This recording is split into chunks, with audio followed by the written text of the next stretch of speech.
Assalamualaikum warahmatullahi wabarakatuh. Nama saya Rana Ramadhania. Saya akan mempresentasikan mengenai soal kasus 1928.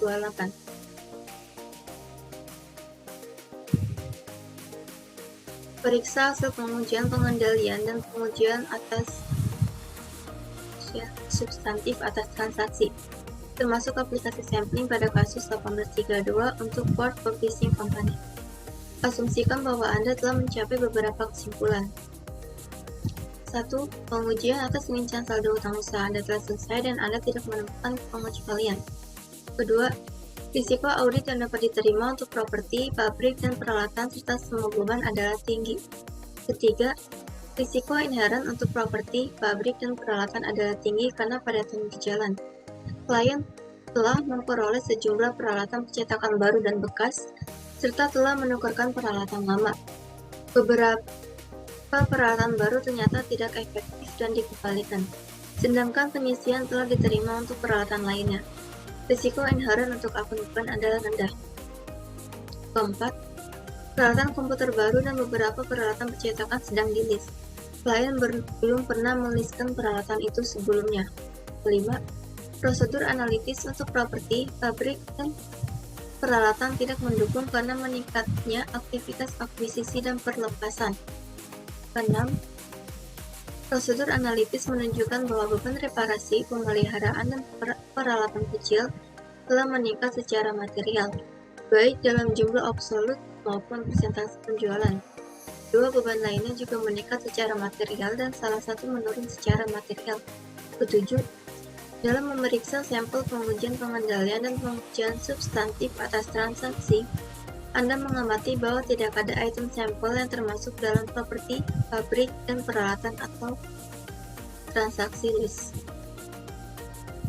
Diminta menjelaskan hubungan antara pengujian pengendalian dan pengujian substantif atas transaksi yang dihasilkan pada kasus 1832 serta audit atas properti, pabrik, dan peralatan serta list.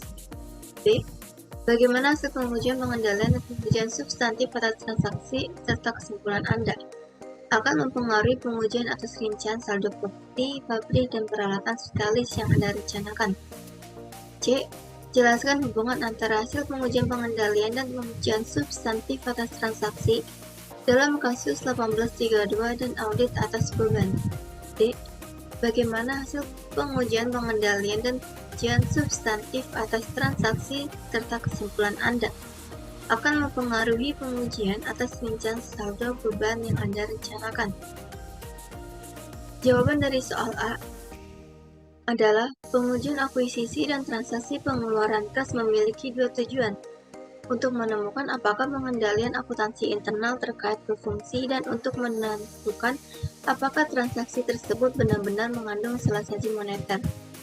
Hasil pengujian berlaku untuk populasi dari semua akuisisi dan pengeluaran kas, termasuk pabrik dan peralatan serta sewa guna akuisisi dan pengeluaran kas. Meskipun sampel spesifik yang diuji tidak mencakup transaksi semacam itu. Jadi, jika hasil pengujian menguntungkan, dapat disimpulkan bahwa terdapat ekspektasi kesalahan penyajian yang lebih rendah dalam pabrik dan peralatan dan transaksi sewa dan sebaliknya. B. Ringkasan hasil pengujian pengendalian dan pengujian substantif atas transaksi untuk akuisisi dan pengeluaran kas dari kasus 1832 adalah: semua tujuan audit terkait transaksi telah dipenuhi pada tingkat yang memuaskan kecuali semua dokumen pendukung tidak selalu dilampirkan pada faktur vendor. Kedua, semua faktur vendor tidak diinisialisasi untuk verifikasi internal. Separuh dari mereka yang tidak diinisialisasi memiliki kesalahan klasifikasi akun.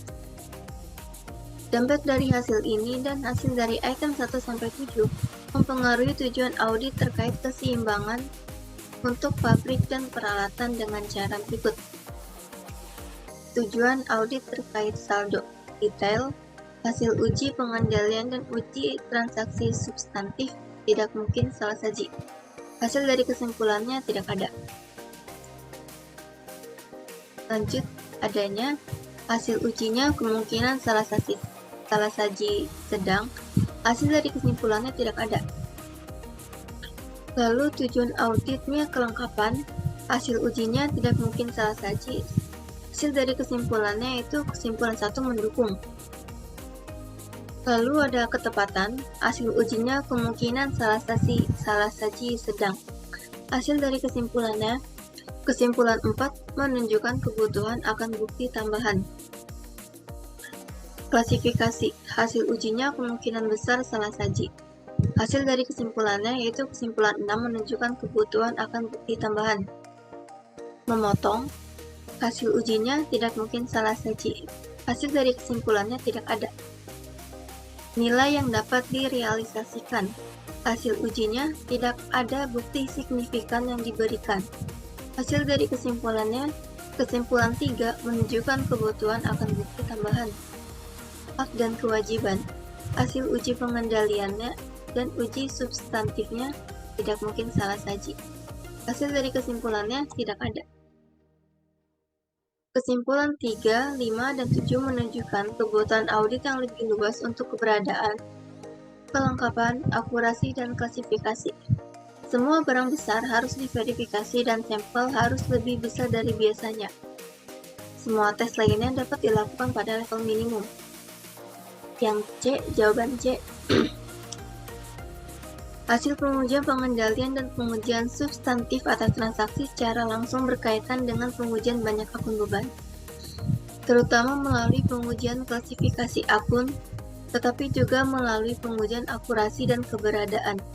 Misalnya, jika auditor menyimpulkan bahwa pengendalian internal efektif untuk mencatat transaksi akuisisi, kemungkinan kesalahan penyajian untuk akun seperti persediaan, pembelian, dan perbaikan dan pemeliharaan akan sangat berkurang.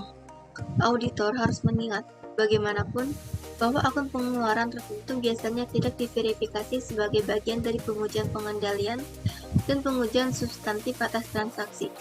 Contohnya adalah biaya penyusutan. Demikian pula, akun tertentu mungkin memiliki risiko inherent yang lebih tinggi seperti beban hukum, dan oleh karena itu, memerlukan pengujian tambahan, meskipun pengujian pengendalian dan pengujian substantif atas hasil transaksi memuaskan. Selain itu, prosedur analitis dan pengujian rincian saldo untuk hasil akun neraca mempengaruhi tingkat audit yang diperlukan untuk akun pengeluaran. Jawaban D. Hasil pengujian pengendalian dan pengujian substantif atas transaksi menunjukkan potensi salah saji klasifikasi yang signifikan. Potensi kesalahan penyajian yang salah ini dikombinasikan dengan hasil prosedur analitis pada kesimpulan 6, menunjukkan kebutuhan untuk analisis akun yang lebih luas untuk perbaikan dan pemeliharaan. Biaya peralatan kecil dan 3 akun lainnya yang mengalami perubahan signifikan dari tahun-tahun sebelumnya. Tidak ada kesimpulan lain yang menyebabkan perhatian auditor signifikan dalam audit akun beban. Berikut presentasi mengenai soal kasus 1928. Mohon maaf apabila ada kesalahan kata ataupun kesalahan pengucapan. Terima kasih. Wassalamualaikum warahmatullahi wabarakatuh.